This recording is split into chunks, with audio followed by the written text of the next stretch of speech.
Mambo vipi? Kwa majina naitwa Milichali kutoka Watch Plus TV na kipindi ni kile mishe zangu. Kama tunavyojua kwamba mishe zangu inakuletea zile harakati za kitaa. Harakati za kitaa inamaanisha kazi mbalimbali za kitaani, iwe bodaboda, iwe mama ntilie, iwe nini, zote hizo ni mishe za kitaa. Na hapa niko na microphone ya kitaa. Na leo tunaenda kwa wadau kuuliza kwamba je, mkopo unaweza kuleta faida katika biashara yako na inaweza kukufikisha sehemu kubwa, au mkopo huo unaweza kukudidimiza katika biashara yako. Ungana nami tuende huko kitaani tukajue mengi, tutafuta mambo kibao. Lakini kukumbusha tu kwamba hii kipindi kinapatikana katika platform ambayo ni TikTok, Instagram na YouTube. Na kote tunapatikana kwa jina moja tu, Watch Plus TV. Na ukitaka kujua haya yote, fuatana na mimi tuende kitaani. Twenzetu.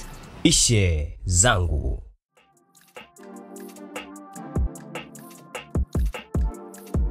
Majina naitwa Felix Nicholas. Felix Nicholas Jeyala. Okay, kaka, mimi ninavyojua hizi biashara za kucha zina changamoto nyingi sana. Na ukiangalia unadili na jinsia ambayo ni tofauti, na tunavyojua nyewe wanaume mnakuaga wadhaifu sana kwenye hizi jinsia. Wewe ni changamoto gani ambazo unazipitia katika hii biashara? Ni changamoto ni nyingi zipo, of course katika kazi changamoto zinakuwepo, ila unaangalia lengo, unafuata lengo lako, unazishinda changamoto. Hapa mimi nahudumia mabinti, kuna mwingine anakuja kwa nia nzuri, kuna mwingine anakuja kwa nia mbaya. Sasa kitu kinachonifanya niwe straight ni lengo langu. Mimi nimekuja kutafuta hela, nimekuja kufanya biashara. Kwa hivyo vikwazo na vichukulia madhaifu, unaviruka. Mhudumia mteja, labda kumhudumia hapa kupaka rangi ya jeli na kuosha mguu na kusugua na ni 7,000 ninafanya. Sasa mhudumia mteja mwisho wa siku akwambia mimi hela sina, labda na 3,000 au nyingine nakurushia, ndio hivyo asikurushie. Kwa hivyo vitu kama hivyo tunakutana navyo, ila ndio hivyo mteja anuniwe. Unafanya kama family life. Kama family, mteja mchukulie kama familia. Hivyo na mwingine anaweza kaenda nyumbani kweli akakurushia hiyo ya juu, mwingine anaweza ndo asikurushie. Okay, na wewe katika upande wako unaamini sana kwenye kwamba ili ukuze biashara yako ni lazima ukakope sehemu fulani? Yeah, of course kwangu mimi mimi nimehitimu kidato cha 6, nitoka kumaliza kidato cha 6 nikawa nimechaguliwa kwenda chuo. Nimeenda chuo nikawa nimekosa mkopo. Baada ya kukosa mkopo ikabidi niingie mtaani kutafuta maisha. Sasa katika kutafuta maisha hapa na pale nikawa nimejifunza mambo ya urembo. Sasa mwanzoni nilikuwa napata tabu sana kwa sababu nilikuwa sina uwezo wa kukodi chumba kama hichi, kununua material, ila nilikuwa najua kupaka rangi kwa sababu nijifunza toka kwa mtu. Kwa hiyo mimi kwangu binafsi mikopo imenisaidia sana.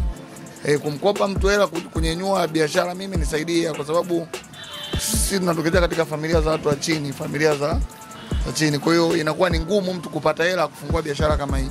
Kwangu mimi naweza kusema mimi kwangu binafsi mikopo imenisaidia mpaka nimefikia hapa. Na vipi kuhusu hivi wateja wanakuja wanakukopesha wewe, yani wanakukopa wewe kwamba bana jamaa yangu sijui yale mambo ya kishikaji, napaka rangi, baada ya siku 2 nitakutumia, au baada ya siku ngapi nitakupitishia. Wewe unalichukuliaje hilo jambo kwenye biashara yako? Hilo jambo ni changamoto, sio nzuri, kwa sababu mimi naona na biashara yangu. Sasa mtu anapokuja mimi material nanunua hela, skopi, afu anapokuja ninafanya kishikaji, wataniangusha, mimi ndaanguka. Nikishaanguka tena inakuwa mna biashara. Mashikaji anatuangusha, ile mtu akiwa mshikaji sana maana apake maana nini, hiyo inakuwa sio poa. Inakuwa nakuhamishwa mimi kwenye malengo yangu. Haya, unapenda kuambia nini labda wateja wako, wadada nini hivyo? Napenda kuambia urembo ni kila kitu. Waje fanya urembo. Urembo ni kitu kizuri. Ukiwa smart hata watu wanakuchukulia kwa muonekano tofauti. Wadada mkaribie, mje kufanya mambo ya urembo. Sema yote fanyeni urembo. Urembo akina dada ni kila kitu katika maisha ya leo. Unapokuwa una muonekano mzuri, kucha ziko vizuri, kope ziko vizuri kidogo, hata fursa zinakuja kwa dada. Mimi naitwa Mama Abduli, nipo mawasiliano, napika chakula, ni mama lishe. Mama, naomba unaweza kaniambia kwamba una muda gani ndani ya biashara? Na miaka 5. Miaka 5. Kwa hiyo mama wangu wewe mkongwe kwenye haya mambo. Shai kukopa ndio ikakufanya ukafika hapa ulipo? Hapana. Sijawahi. Naogopa Naogopa kabisa. Ila nasikia mkopo una faida. Ukijipanga mtu mwenyewe jinsi unavyotaka. Yaani mkopo ni wewe mwenyewe jinsi ya kujipanga. Unajua mkopo unatakiwa kichukua uanzishe biashara. Uwe na biashara. Kwa sababu ukitaka kuanzisha biashara inaenda kukata. Lakini ukiwa na biashara inakuwa kidogo at least afadhali. Kwa mkopo unapata faida. Sio unachukua mkopo unaenda kukata labda vijola. Hamna, ukitaka kupata faida, chukua mkopo wako weka kwenye biashara. Uangalie utapata faida au hasara. Umenielewa? Kwa mkopo unapata faida wapo, wanapata hasara wapo. Kwa hiyo mama wewe unasema kwamba kuchukua mkopo kuanza ile biashara changa, hamna. Ni uongo. Ukiwa na biashara unachukua mkopo. So unajua mimi naongeza kama mimi napika mama lishe. Najua langu nichukue mkopo hii nikanue mchele kilo zangu fulani nanunua. Au niame kwenye jiko la mkaa, ile kwenye gesi. Mwanakita ndio unaenda kuchukua naenda kuchukua mkopo, unaanzisha biashara. Pengine hauna wateja, inakukosti. Tena inakosti sana. Sasa mama, hakuna biashara ambayo inakopesha kama mama lishe. Tunakopa, mtu nampa chakula anakuambia ila jioni. Yaani ni kazi ngumu sana. Alio basi ni nani?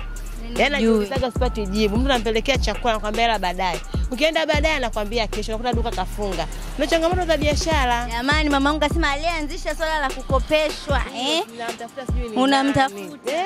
Basi mimi nitakusaidia mama. Naomba nisaidie. Tutatafuta huyo aliyesema chakula kikopeshwe. Kulipa baadaye. Na hiyo baadaye kimbia. Jamani, pole mamangu. Asante. Ndo changamoto hizo. Nyingine hamna tena, utafanyaje? Wewe unawaambia nini hawa wafanyabiashara wadogo kabisa ambao ndo wanataka kuanza kazi ya mama lishe? Karibu, mama lishe ni kwa sababu biashara ya mama lishe ni nzuri. Tusidanganye, huwezi kukosa 5,000 yaani ukifaida lazima upate. Tofauti na nguo. Mama lishe ukibaki chakula nao watakula nyumbani. Umenielewa Kwa mama lishe ni biashara nzuri na watu wanakula kila siku. Kwa hiyo pia chakula chako kitamu, pia nimekula hapa parachichi. Vitu fulani. Kwanza parachichi la wapi mama? La Arusha, sijui Moshi huko, mimi nimechukua sijajua. Haya basi mama, nashukuru kwa muda wako, umenipa kile ambacho nilikuwa nakihitaji na pia nikuahidi kwamba ili swala ili unaosema alianzisha mkopo nitalifanyia kazi.